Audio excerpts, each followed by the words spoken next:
ఇప్పుడు బీఆర్ఎస్ పరిస్థితి ఏంటంటే సార్? నేను ఒక బీఆర్ఎస్ గురించి ప్రత్యేకంగా మాట్లాడి చెప్పాను కదా, 10 ఏళ్ళు నా దృష్టిలో కొన్ని మంచి పనులు చేశారు, కొన్ని పొరపాట్లు జరిగినాయి. ఇంకో రకంగా ఆలోచించండి, ప్రజల దృష్టిలో ఆలోచించండి. ఒక పార్టీని ప్రజలు ఎప్పుడు కాపాడుకుంటారు?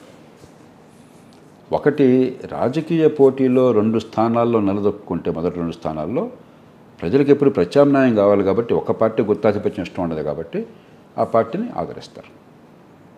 2, ఓ పార్టీకి సిద్ధాంత బలం ఉండాలి. డిఎంకే ఉందనుకోండి, ఏడీఎంకే ఉందనుకోండి, ఎన్నో రకాల పొరపాట్లు, అవినీతి బ్రహ్మాండంగా ఉంది. ఒకళ్ళ మీద ఒకళ్ళు ఈ మధ్య దాకా అసలు వాడు వస్తే వీడిని జైలు పెట్టేవాడు, వీడు వస్తే వాడిని జైలు పెట్టేవాడు. కుల రాజకీయం అన్నది అన్ని తప్పులు ఉన్నాయి, కానీ మౌలికంగా సిద్ధాంత బలం అన్నది.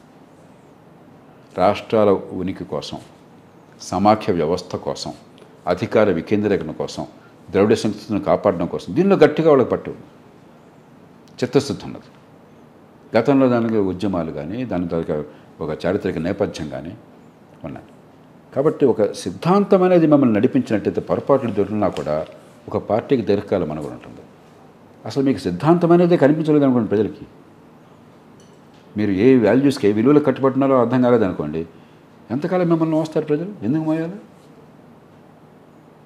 రాజకీయ పార్టీలు అది మర్చిపోయినాయి.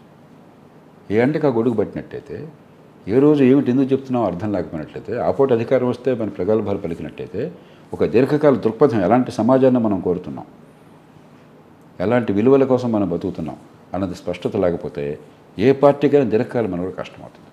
కాబట్టి ఆ నిర్ణయం వారు చేసుకోవాలి, మన చేతుల్లో లేదు. ప్రజలు నిర్ణయిస్తారు. ప్రజలు నిర్ణయించాలంటే ప్రజలకు మీరు మార్గం చూపెడుతున్నారా లేదా, దిక్సూచిగా ఉన్నారా లేదా, ఏ విలువల కోసం మీరు ఉన్నారో అర్థమైందా లేదా? అది ఈవేళ చాలా పార్టీల్లో కనిపించట్లేదు.